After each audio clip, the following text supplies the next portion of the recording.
안녕하십니까. 반갑습니다. 생리학을 맡게 된 박옥순입니다. 저는 흉부외과 전문이고요. 한 2016년부터 계속 기초의학 관련된 강의를 진행하고 있습니다.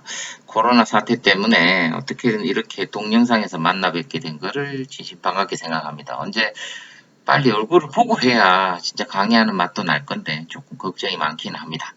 자, 오늘 제가 여러분과 해야 되는 강의는 생략 서론입니다. 서론. 원래 서론 첫 번째 시간은 그렇게 어, 빡빡하지 않게 가는 게 맞겠죠, 그죠? 그래서 오늘은 서론에 대한 얘기를 하는데 생략의 역사라든지 통합이라고 하는 주제라든지 그리고 특성 중에 생명체의 특성 중에 대사가 좀 중요하죠. 이화자분, 동화자분 이런 것들.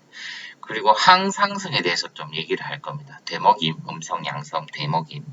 그리고 이제 구성에 대해서도 살짝 얘기를 할 거고요. 인체를 구성하는 생체 분자에 대해서도 말씀을 좀 드리고 도대체 탄수화물, 지방, 단백질 그리고 이것만 우리가 보통 많이 알고 있었는데 핵산의 역할은 또 어떤 게 되는지 ATP가 뭔지 이런 얘기에 대해서 오늘은 서론이니까 크게 길지 않게 30분, 40분 정도 간단하게 할 생각입니다. 어떻게 될지는 해봐야 알겠지만 저도 처음이다 보니까 아마 다음 시간 2강이나 3장부터는 양이 좀 많기 때문에 아마 3, 40분씩짜리 동영상을 2개씩 잘라서 그렇게 강의를 업로드하든지 그렇게 할 예정입니다. 총대에게 나눠줬던 PPT 파일을 조금 참고하시면 되고 지금 제가 강의하는 동영상 강의하는 지금 보이고 있는 이 자료가 이제 나눠줬던 PPT 파일이고 책을 참고하셔서 계속 보시면 굉장히 도움이 되지 않을까 생각을 합니다. 서론이 좀 길었는데 바로 본론 들어가겠습니다. 자, 학습 목표는 이렇습니다. 생리학의 개념을 정확히 알자. 왜와 어떻게라는 게 생리학의 개념입니다. 도대체 그 현상이 왜, 어떻게 일어나느냐, 펑션과 메커니즘을 아는 게 바로 생리학의 개념이고 생명 유지를 위한 항상성 유지, 항상성 유지는 쉽게 얘기하면 ATP를 잘 만들어내고 생명체 유지하는 기본이죠. 그게 이제 두 가지가 가장 중요한 학습 목표가 된다. 이렇게 알고 계십니다. 자, 생리학의 먼저 정의부터 보면 피지올로지라고 되어 있어요. 피지는 자연입니다. 자연. 라알리지는 학문이죠. 학문. 자연에 대한 학문? 웬 뜬금없는 소리야? 이렇게 생각하실 수는 있는데 이거를 이제 전체적으로 쉽게 얘기하면 생명 현상에 대한 왜라는 펑션, 어떻게라고 하는 메커니즘을 연구하는 학문이다. 이 얘기입니다. 다시 한번 얘기하면 생략이 뭐냐라고 물으면 왜라는 펑션, 어떻게라는 메커니즘을 연구하는 학문이다. 그거를 생각을 하면서 강의를 들으면 쉽다 이 얘기입니다. 다 해포자, 생포자 이런 얘기 많이 나오는데 그런 부담은 가지실 필요가 없다 이 얘기입니다. 자, 생리학의 역사입니다. 옛날부터 의학이 있을 때부터 생리학은 생각을 하고 있었겠죠. 왜, 어떻게 라는 질문을 하면요. 그래서 히포크라테스부터 쭉 시작되어서 갈렌쯤 AD 한 130에서 200년 살았던 갈렌 정도 오면 가슴과 허파가 어떻게 움직이냐, 어떻게 회복 과정은 어떠냐, 사람의 몸 일부를 사용함에 있어서라고 왜와 어떻게라는 질문을 계속 하게 되죠. 근데 이게 AD 200년부터 한 1000년까지는 암흑기였죠.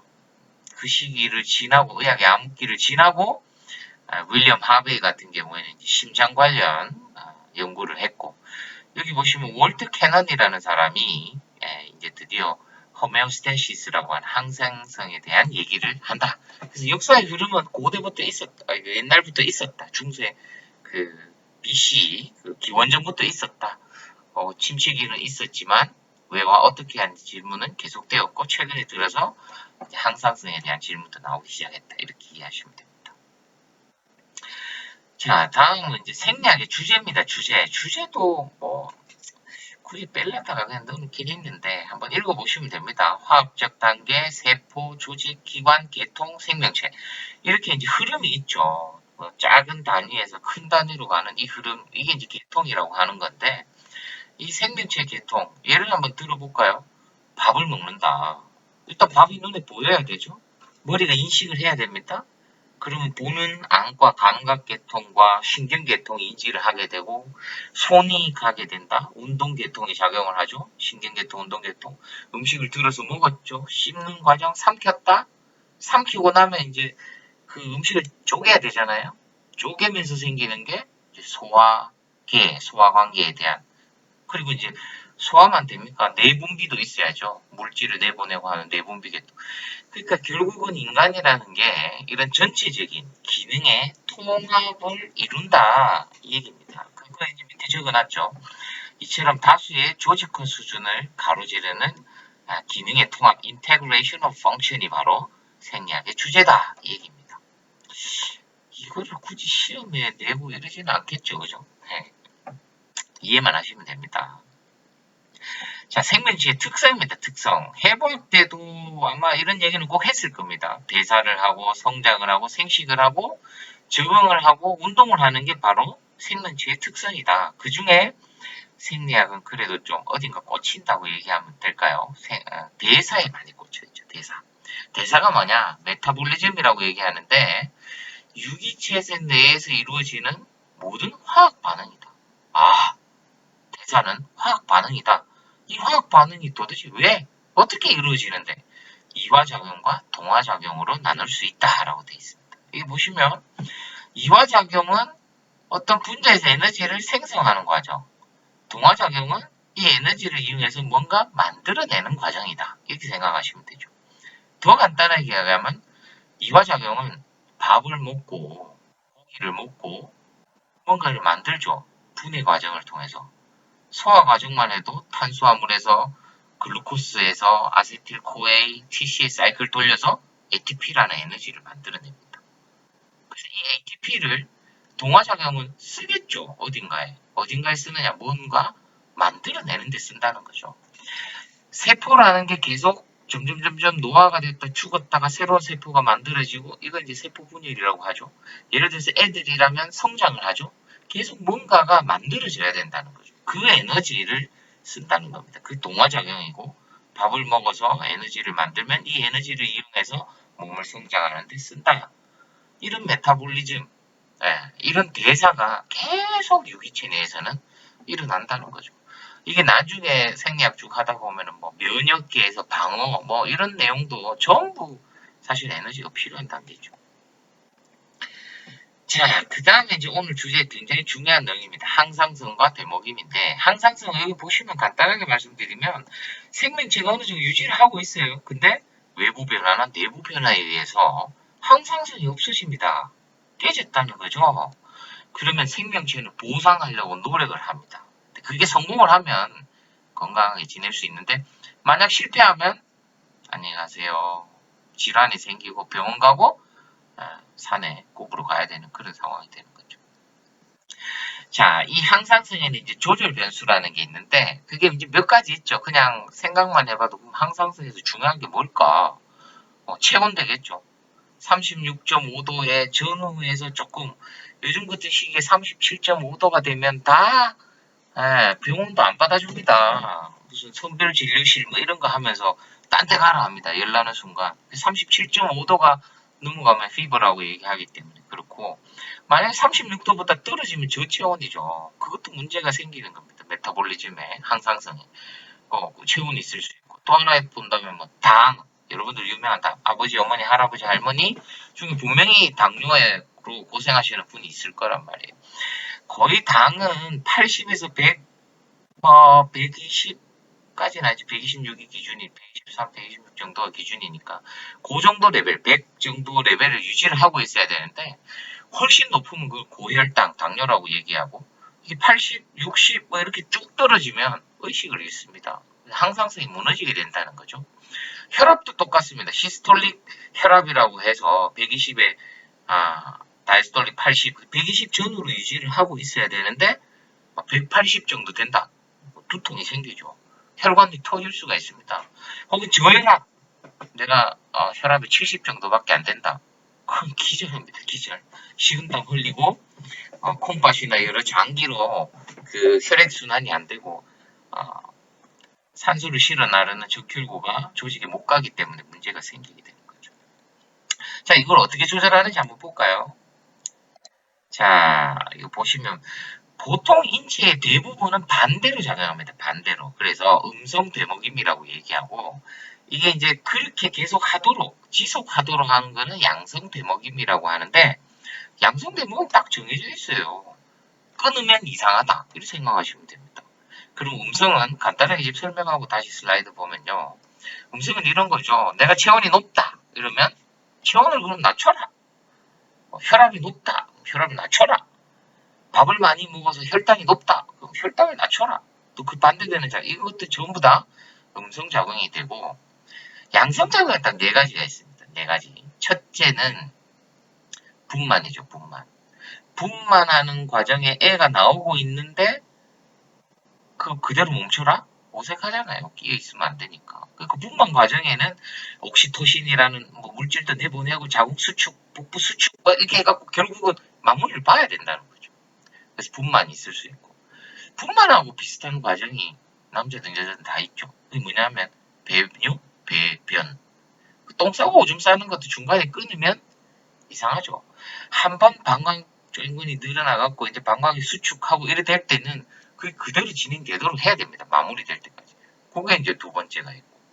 세 번째는 이제 또 애기들이 엄마 젖빨 때, 애가 얼마나 짜증나겠어요. 젖이 잘 나오다가 멈추면.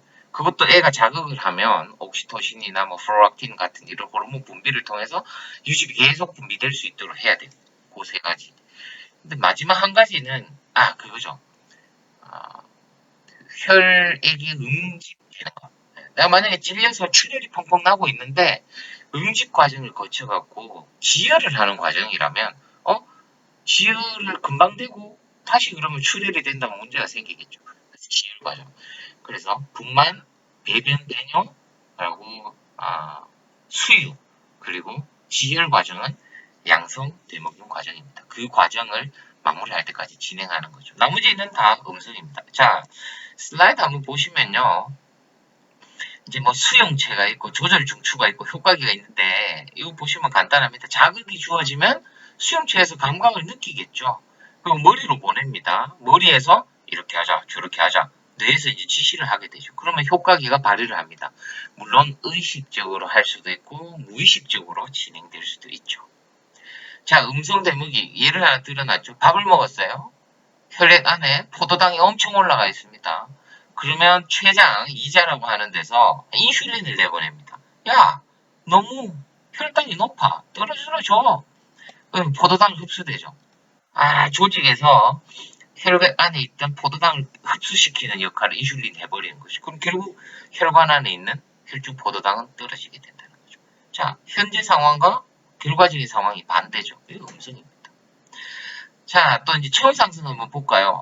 열심히 뛰었어요. 땀이 뻑뻑 나고 햇빛 밑에서 열심히 뛰죠. 그러면 체온 조절 장치가 작동을 합니다. 시상하부에서. 체온이 너무 높아. 어떻게 좀 해봐봐. 이러면 혈관이 이완됩니다. 혈관이 늘어나면 접촉 면적이 넓어지기 때문에 체온이 떨어지게 되죠. 그리고 홍조라고 해서 얼굴 빨갛게 되는 게 다 이제 피부 밑에 있는 혈관들이 늘어나기 때문에 빨갛게 되는 거고, 그리고 땀이 나죠. 땀이 이제 공기 중으로 올라가면서 이제 체온을 들고 가기 때문에 체온을 떨어뜨리는 효과가 있다는 거고, 반대로 이제 들들들 떨고 있는 이렇게 추운 날씨 같으면 이렇게 되죠. 혈관이 수축하니까 하얗게 됩니다. 피부를 한번 봐보세요. 추운 겨울에 가면 손이 막 새파랗게 될 정도로 하얗게 돼. 그 말은 혈관이 안으로 수축하게 되고 피부에 있던 혈액을 생체 안쪽으로 보내준다는 거죠. 소름이 돋죠. 주피주피 소름 돋고. 그럼 또 떨죠. 근육이 떨면 이게 에너지가 나오기 때문에 열이 발생하기 때문에 그렇게 커버를 한다는 거죠. 자, 박스 1은 제가 임상적인 내용을 한번 적어봤습니다. 고혈압 환자가 추운 겨울에 산에 가다가 많이 돌아가셔요. 왜 돌아가실까? 이것도 이제 항상성이 깨진 거죠. 한번 볼까요? 추운 겨울철 새벽에 운동을 나가면 이런 것들이 많이 생긴다. 왜 그러냐? 외부 온도가 떨어지면 열을 보존하는 방향으로 말초혈관이 수축하죠. 금방 좀 전에 봤던 슬라이드에서. 그러면 이게 이제 페리페랄이라고 그럽니다. 피부 바깥쪽에 있던 혈액이 센트럴, 심장 쪽으로 많이 몰리게 돼요. 근데 원래 심장병을, 그러니까 고혈압이나 이런 걸 갖고 있던 사람들은 갑자기 늘어난 혈액량에 이 심장이 정신을 못 차리는 거죠. 또 혈관이 살짝 막히려고 하는 순간이라면 혈액량이 많아지고 혈압이 높아지면 혈관 내피에 상처도 많이 나고 하면서 이게 혈관이 막힐 가능성, 특히 동맥이 막힐 가능성이 높아지는 거죠. 그래서 추운 겨울날 새벽에 운동 갔다가 쓰러지시는 분들이 많습니다. 방지하려면 뭐 간단하죠. 노출되는 피부를 줄여라. 그러니까 눈만 내놓고 꽁꽁 싸매고 올라가면 큰 문제는 없습니다. 예. 그래도 옷이 얇다면 조금 문제가 될 수는 있겠죠. 그래서 겨울철에 이제 그런 사건이 생기는 이유가 이것도 결국은 항상성이 깨지는 그런 과정이 있다는 것을 이해하시라, 이런 얘기입니다. 자, 여기 보세요. 아기를 놓고 있다가 아기가 진통을 하고 수축을 하는데 분만 완료돼야죠. 그럼 기계적 스트레스도 계속 돌아가야 되고 화학적 분비 옥시토신도 계속 돼야 아기 완료가 됩니다. 이거는 양성입니다. 자, 응집이 시작됐어요. 피가 철철 나다가 멈췄어요. 응집 과정이 계속되어야만 피브린 뭐 여러 가지 응급 팩터들 작용, 그다음에 혈소판 작용을 이루어져야 응집이 되죠. 그래서 마무리가 돼야 된다는 거죠. 이런 것들은 전부 양성입니다. 처음과 끝이 같은 거죠. 처음과 끝이 다르면 음성이다. 아기가 젖 빨고 있죠. 열심히 쭉쭉쭉쭉 빨고 있으면 수용체에서 감지를 해서 머리로 보냅니다. 지금 아기가 젖을 빨고 있어요. 그러면 시상하거나 이런 데서 옥시토신 뭐 혹은 프롤락틴 같은 거는 유죽을 만드는 거거든요. 이런 것들 분비하면서 아기가 계속 젖을 충분히 먹을 수 있도록 중간에 멈추면 울겠죠. 자, 그 다음에 박스 정리를 한번 해봤습니다. 혈당은 떨어져 있으면 배가 고프다.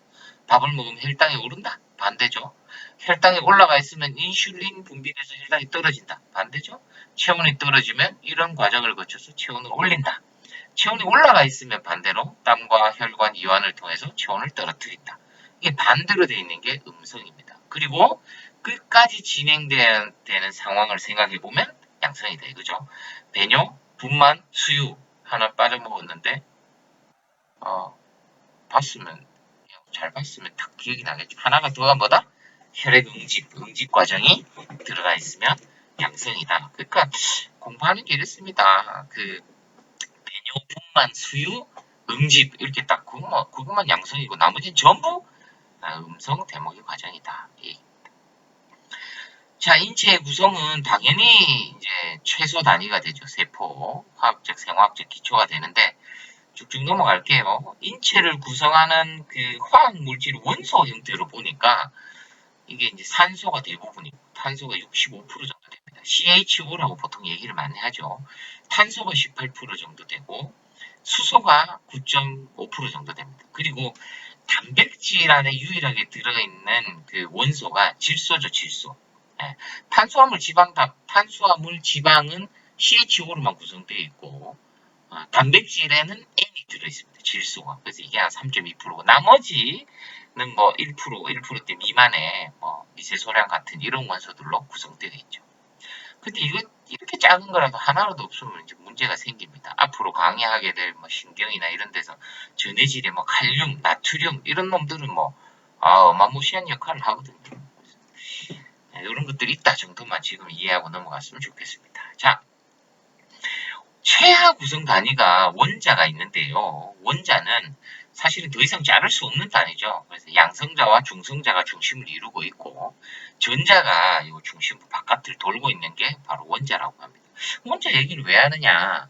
의학에서 임상에서는 뭐 방사선, 동위원소 이런 것들이 있기 때문에 살짝 언급하는 겁니다. 여기 보시면 탄소 같은 경우에는 이렇게 되어 있습니다. 번호가 이렇게 12번, 6 이렇게 되어 있죠. 그래서 원자 번호가 이렇게 되어 있죠. 탄소 번호는 6번입니다. 그리고 무게 12라고 되어 있는 거는 양성자, 중성자를 합친 수치가 되는 거죠.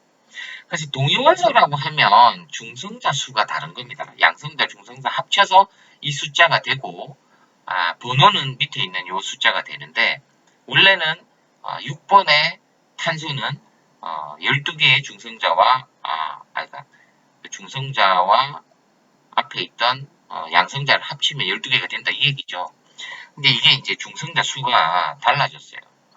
보통 6개 중성자 있는데 8개로 이렇게 달라지면 이게 이제 원소의 특성이 바뀌게 되는 거죠. 그래서 이렇게 되면 이게 붕괴 속도가 일정하고 굉장히 느려지기 때문에 화석 같은 거, 옛날 물건들의 연령을 측정한다 이런 데 사용됩니다. 근데 의학에서는 어떻게 사용하느냐? 요도라는 이 있습니다. 요도의 방사선 동위원소를 사용해서 갑상선의 질환을 진단하고 치료하기도 한다는 거죠. 그래서 동위원소를 넣어가고 찍은 사진이 이렇게 나오고, 이 치료제로도 아이오다인이라고 하는 동위원소를 사용해서 치료도 한다라고 이해하시면 될 것 같아요. 자, 그 다음에 공유결합, 여러가지 이온결합 쭉 나옵니다. 한번 읽어보시면 됩니다. 이온결합, 수소결합, 반데르발스 힘, 이런 것들 엄청나게 나오죠. 요 박스 네 번째 거는 나트륨이 많이 섭취가 돼 있으면 우리 몸에 체액량이 많아지고 혈액량이 많아져서 결국 혈압을 높여야 된다 하는 그런 내용들입니다. 한번 읽어보시면 되고요. 자, 신수성, 소수성도 쭉쭉 넘어갈 테니까 교과서를 한번 보시면 됩니다. 자, 간단하게 언급할 거는 이제 임상적으로 중요한 산염기 정도 되는데요. 여기 보시면 폐하라고 보통 얘기를 합니다. 7점대 중간 7.4를 기준으로 봤을 때 산성이냐, 염기성이냐 놓고 보면 이거 굉장히 임상적으로는 중요할 수 있습니다. 그 수소 이온 농도가 높다라는 것을 산증에 가깝다라고 얘기를 하고 수소 농도 이온이 줄어들었다, 작다라는 것을 알칼리성으로 얘기하는데 임상에서는 알칼리보다는 오히려 산증에 조금 더 포커스가 맞춰져 있죠. 왜냐하면 여기 보시면 생리학적으로 산증이 생기면 폐하가 낮아진다는 의미죠. 완충용에 의한 조절이 실패하면 결국 수소이온은 분자의 비공유 결합을 깨뜨린다. 이게 무슨 말이냐면 몸이 산성이 되면 우리 몸의 여러 가지 공유, 비공유 결합을 깨뜨린다는 거예요. 구조가 바뀐다는 거죠. 쉽게 얘기하면 적혈구가 있는데 적혈구도 여러 가지 원조, 원사 이런 것들이 쫙 합쳐져 갖고 어떤 구조물을 형성해서 이 구조물의 기능이 산소를 실어 나르는 중요한 역할을 하는데 폐하가 떨어지게 되면 산성이 되면 이 구조가 달라지는 거예요. 그러니까 적혈구에 산소를 실을 수 없는 거죠. 저산소증 빠져서 사망하게 됩니다. 그래서 좀 심각한 시비어한 환자인 경우에는 산증이냐 염기성이냐 이런 것들이 조금 중요해질 수 있다는 거죠. 쭉 읽어보시면 이해하기가 어렵지는 않을 겁니다. 자, 그 다음에 이제 탄소, 수소, 생체 분자라고 있는데 네 가지가 있죠. 탄수화물, 지방, 단백질 이렇게 있고 보통 여기까지만 에너지원, 영양소라 해갖고 많이 배웠기 때문에 핵산에 대한 개념이 별로 학생들이 없으신 것 같아서 핵산에 대해서 먼저 얘기를 조금 하면 핵산은 결국은 단일, 한 개라면 그러니까 단일 물체로 분자라면 ATP, 사이클릭 ATP 이런 것들이 있습니다. ATP는 에너지죠, 에너지. ATP가 ADP라고 포스페이트라고 하는 인자 하나가 떨어지면서 에너지가 나오는 거죠. 그리고 사이클릭 AMP는 이거 신호 전달하는 물질입니다. 굉장히 중요한 물질이 되겠고 DNA, RNA는 다 알고 있죠. 우리의 단백질을 만드는 유전 정보를 품고 있는 DNA, RNA가 이 핵산들이 모여서 이렇게 된다. 탄수화물처럼, 탄수화물, 지방, 단백질처럼 내용이 그렇게 된다는 거죠. 소속이. 예. 자, 생체 분자 이렇게 보시면 이렇게 카르보닐기 여러 가지 이런 것들이 있습니다. 한번 교과서 참고하시면 되고 탄수화물부터 간단히 확인할게요. 탄수화물은 CHO로 되어 있습니다. 물론 개수 차이에 따라서 달라지지만 단당, 2당, 그리고 다당류 이렇게 되어 있죠. 단당류, 2당류, 다당류. 근데 에너지원으로 쓰는 거는 요 글루코스입니다. 글루코스. 결국은 다당류라고 하는 이런 놈들도 포도당이 되어야만 에너지로 바뀔 수 있다 이 얘기입니다.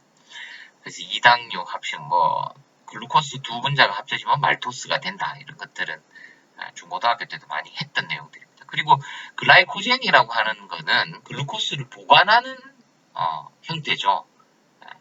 재료를 보관한다? 글루코스를 보관하는 형태. 딱딱딱딱 나누어진 걸 확대해 보니까 이렇게 당들이 쫙 연결되어 있습니다. 그래서 사람의 몸에 이런 것들을 당을 하나하나씩 뜯어낼 수 있는 효소가 있기 때문에 뜯어내서 이제 에너지원으로 활용하는 거죠. 동물들은 이제 소화기관에 있는 특이한 미생물들 작용에 의해서 풀, 코끼리가 그렇게 힘이 셉니다. 초식 동물인데. 사람이 풀을 그렇게 먹어도 힘을 쓸 수가 없죠. 왜냐? 그 지풀, 그러니까 식물에 있는 특정한 그 당이 뭉쳐져 있는 거를 우리가 끊을 수 있는 효소가 없다는 거죠. 근데 이제 초식 동물은 위장관에 그거를 끊어서 당으로 만들 수 있는 효소가 있기 때문에 풀만 먹어도 살 수 있다는 거죠. 이거는 이제 뒤쪽에 영양 관련되어 있는 부분에 가서 다시 강의를 할 예정입니다. 자, 지질입니다. 지질. 아, 기름 먹지 마세요. 지방 좋지 않아요. 그렇지 않습니다. 지방 좋아요.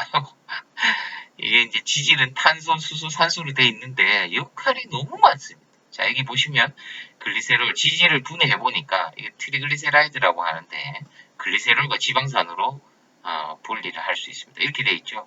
글리세롤과 지방산이 합쳐져서 트리글리세라이드라는 지질이 된다. 이제 유화제 이런 것들은 이제 지방을 없애려면 기름 때는 비누로 해라 뭐 이런 의미고. 여기 중요한 겁니다. 지질이 몸에 사는 역할이 많아요. 아이코사노이드, 인지질, 스테로이드 이렇게 지질이 기본 베이스가 되는 물질이 그렇습니다. 아이코사노이드는 생리학, 병리학, 심지어는 양리학 가면서 이런 얘기를 엄청 많이 듣게 돼 있을 겁니다. 변화된 20개의 탄소를 지닌 지방산인데 아이코사노이드는 탄소환을 부분적으로 가지고 있고 꼬리 이런 거 중요하지 않아요. 이 밑에 게 중요합니다. 트롬복산 혈관하고 관련되어 있습니다. 뉴코트리엔 이것도 혈관과 면역하고 좀 관련이 있어요. 프로스타글란딘 염증의 핵심 물질입니다. 이런 생리적 기능을 조절하는 역할을 한다는 거죠. 이 아이코사노이드가 다 기본 베이스는 지질로 되어 있다. 그래서 육식을 안 하고 뭐라고 하죠? 채식주의자. 힘들죠. 채식주의자. 또 여기 볼까요? 인지질이라고 하는 거는 여기 보시면 이거는 그냥 내용기다 넘어갈게요.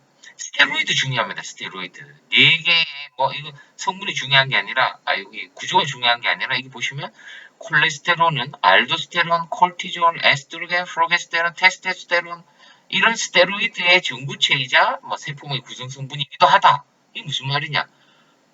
기름, 지질을 먹어야 스테로이드 호르몬이 생성되고 이거는 곧 성호르몬과도 연관이 있다 이 얘기입니다. 그래서 우리가 조금 기름, 돼지고기 기름, 비계 이런 거 생각하면 건강에 안 좋다라고 하는 기본적인 생각이 있는데 이게 생리학적으로 굉장히 호르몬, 아이코사노이드 같은 이런 프로스타글란딘, 염증물질 굉장히 중요한 게 되겠죠. 또 하나 있습니다. 단백질. 단백질은 기본적으로 CH5인데 다른 놈들과 다르게 요 놈이 하나 더 들어가 있죠. 질소. 요 질소가 대사되고 난 다음에 몸 밖으로 빼내기 위해서 요산, 요소, 유릭액시드. 그래서 그게 바로 이제 소변으로 나오는 게 되겠죠. 그래서 요 질소, 암모니아 형태로 바꿔서 나오는 게 요 질소입니다. 단백질 때문에 요 질소를 해결을 해야 된다는 거죠. 그래서 보면은 단백질 합성과 관련된 유전 정보는 핵산이라고 하는 DNA가 RNA에서 저장을 하고 있고 단백질이 이렇게 되어 있습니다. 탄소가 중간에 있고 수소기가 있고 카르복실기가 있고 다양한 작용기가 이렇게 붙어 있습니다. 이 작용기의 이름에 따라 갖고 알라닌, 발린, 시스틴 여러 가지 이름들이 달라지게 되죠. 이 단백질이 붙어 있는 것을 아미노산들의 펩티드 결합으로 붙어 있다라고 얘기를 하는 거고요. 단백질도 어마무시한 기능을 많이 합니다. 이렇게 보면 탄수화물이 좀 심플하죠. 에너지 만드는데 주로 활용된다. 지질은 약간 특수한 데 활용이 많이 된다. 그리고 당연히 지질도 에너지 되고 단백질도 에너지원이 되지만 단백질도 이렇게 많습니다. 중요한 일꾼입니다. 워크홀스, 일하는 말이다. 이런 내용이죠. 효소 역할, 막수용체, 신호, 수용체, 결합 단백질, 글로불린, 면역 글로불린, 항체 이런 것들, 조절 단백질 이렇게 많은 역할을 단백질이 수행을 한다. 이렇게 하고 있습니다. 구체적인 것들은 이제 각 파트별로 다 할 겁니다. 자, 다음은 이제 핵산인데요.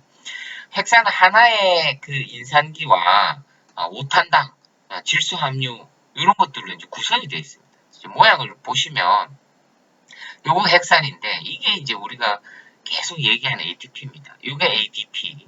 여기 보시면 요거는 아데노신이라고 그러거든요. 아데노신 3포스페이트. 포스페이트가 3개 있다. 이미 3개 있다. 여기서 아데노신 3포스페이트. 그래서 ATP가 되고요. 여기에서 한 개가 인산이 떨어지면서 바지직 하면서 에너지가 나온다. 그래서 이걸 ADP라고 합니다. 아데노신 포스페이트가 2개죠. 그러니까 디포스페이트, ADP라고 한다는 거죠. 그래서 ATP, 인산이 하나 떨어져 있고 더하기 에너지 이렇게 되어 있습니다. 이걸 조금 이해하기 쉽게 하려면 13,000원, 12,000원, 1,000원은 어디 갔냐? 1,000원은 쓰죠. 그래서 돈을 쓴다. 이렇게 이제 이해하면 조금 수월합니다. 그리고 이제 사이클릭 AMP라고 하면은 모노포스페이트. 요렇게 붙어 있는 거죠. 제가 이제 커서로 얘기하는데 요게 AMP입니다. 만약에 인산이 하나 더 떨어지면 에너지하고는 관계없는데 AMP가 되면 아데노신 모노포스페이트가 되면 요 놈은 하는 일이 신호전달에 작용을 한다는 거죠. 자, 그 다음에 이제 DNA가 RNA가 있는데 자, DNA 뉴클레오티드랑 RNA 뉴클레오티드 보면 이렇게 돼 있습니다. 베이스가 디옥시리보스가 되고 RNA는 리보스인데 디옥시란 말은 산소를 하나 뗐다는 얘기죠. 이거 보시면 산소가 하나 떨어져 있어요. 그래서 이런 베이직의 차이가 있고 당의 차이가 있고 나머지는 붙어있는 염기의 내용에 따라서 이게 아데닌이냐 구아닌 염기가 이렇습니다. N이 들어있죠. N 들어있는 이렇게 돼 있으면 이건 티민이라고 하고 이건 우라실이라고 합니다. 그래서 DNA가 RNA의 염기는 아데닌, 구아닌, 시토신은 똑같지만 DNA는 티민, 그러니까 RNA는 우라실이라는 다른 염기를 가지고 있다. 그리고 구조도 좀 다릅니다. DNA는 2가닥으로 돼 있어요. RNA는 1가닥으로 돼 있다는 거. 그래서 여기 보시면 이게 이제 DNA죠. 2가닥으로 다다다다 엮여져 있어 세포의 핵 안에 있어서 유전 정보를 갖고 있다가 RNA가 이걸 그대로 베끼죠. 베끼는 거를 트랜스크립션, 그런 과정을 해서 밖으로 나와서 트랜슬레이션, 해독하는 과정. 똑같은 아미노산들, 거기에 맞는 3개 딱 하나씩 아미노산을 갖다 붙여서 단백질을 합성을 하게 되는 거죠. 그래서 이런 것들도 이제 핵산이라고 한다, 생체 분자라고 한다는 거죠. 자, 제가 오늘 첫 번째 시간에서 보니까 이제 30분이 조금 넘었어요. 중구난방으로 막 이런 얘기 저런 얘기 많이 했다고 생각이 드는데 조금 더 제가 연습을 해서 조금 더 명확하고 간결하게 하도록 할 겁니다. 제가 보니까 한 40분 정도로 강의를 제작하는 게 좀 맞지 않겠나 싶은 생각이 들고요. 서론만 지금 이렇게 정리만 하고 끝낼 겁니다. 근데 이제 2장, 3장, 4장 이렇게 가면 40분짜리 동영상이 1개가 아니라 보통은 2개, 조금 내용이 많다 싶으면 제가 나눠서 3개 이렇게 될 겁니다. 그리고 이제 하나 강조하고 싶은 게 공부라고 하는 건 결국 반복이에요. 반복. 끊임없는 반복. 제가 이제 그 교수 평가 받아보면 가장 많이 하는 말이 너무 빨라요. 이런 게 있는데 말이 빠르더라도 내가 졸다가 슬쩍 지나간다 하더라도 계속 반복하기 때문에 결국에는 머리에 남아있다. 제가 하고 싶은 얘기는 왜, 어떻게 이런 내용입니다. 그래서 간단히 여기 슬라이드 보시고 정리만 하면요. 생리학이라는 거는 왜라는 펑션과 어떻게라는 메커니즘 이거 기억하시면 좋을 것 같고 항상성이 있습니다. 호메오스테시스가 깨지면 문제가 생긴다는 거. 자, 대부분 다 음성입니다. 반대로 작용해야 됩니다. 몸 반응은 반대로 작용해야 되는데 양성이 이게 딱 정해져 있죠. 뭐죠? 분만, 또 배뇨, 배변, 그리고 수유. 마지막 하나는 여기 보시면 있죠. 혈액응고. 이렇게만 양성 대먹임 과정이고 나머지는 전부 음성입니다. 기억하시면 좋을 것 같아요. 자, 이게 이제 양성자, 중성자에서 중성자 숫자가 다른 거를 동위원소라고 하고 임상에서는 요드의 동위원소를 활용해서 진단과 치료, 갑상선 진단 치료에 사용한다.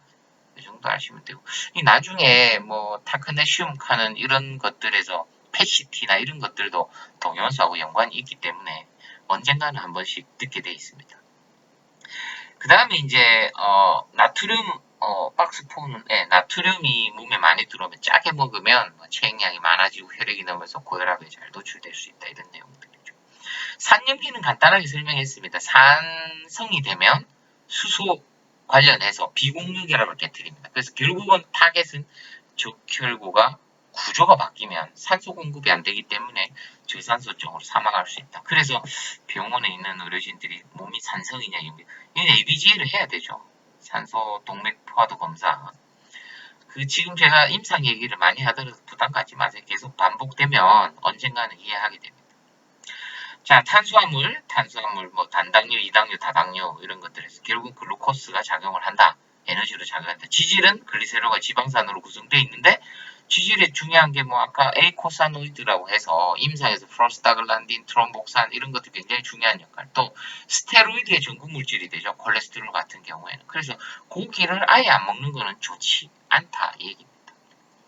그리고 단백질, 효소나 막수용체 여러 가지 이런 작용들을 하게 되고 단백질의 정보를 누가 가지고 있느냐? 그거는 DNA, RNA라고 하는 핵산이 가지고 있다. AMP, 아데노신 모노포스페이트는 신호 전달, 아데노신 디포스페이트는 넘어가서 아데노신 트리포스페이트는 에너지를 갖고 있죠. 13,000원, 12,000원, 그럼 아데노신 모노는 11,000원 정도 되겠다고 좀 비유적으로 얘기한다. 그래서 이렇게 해서 핵산이 되고 이 핵산 기본적으로 하는 게 DNA가 RNA가 된다. DNA는 더블, RNA는 단일가다. 그리고 염기가 조금 다르죠. 티민과 우라실 다르고 당에 DNA는 산소가 하나 떨어져 있다. 이렇게 보시다시피. 그래서 이게 더블 헬릭스로 엮여져 있고 RNA는 하나로 돼 있다. DNA 있는 데서 RNA로 내용이 옮겨지는 것을 트랜스크립션. 이 옮겨졌던 내용에 아미노산 갖다 붙이는 작용을 트랜슬레이션이라고 한다라고. 다시 한번 이제 일장 얘기를 하면 생략은 뭐냐? 왜? 펑션. 어떻게? 메커니즘. 그 다음에 이제 항상성이죠. 항상성이 뭡니까? 균형이죠.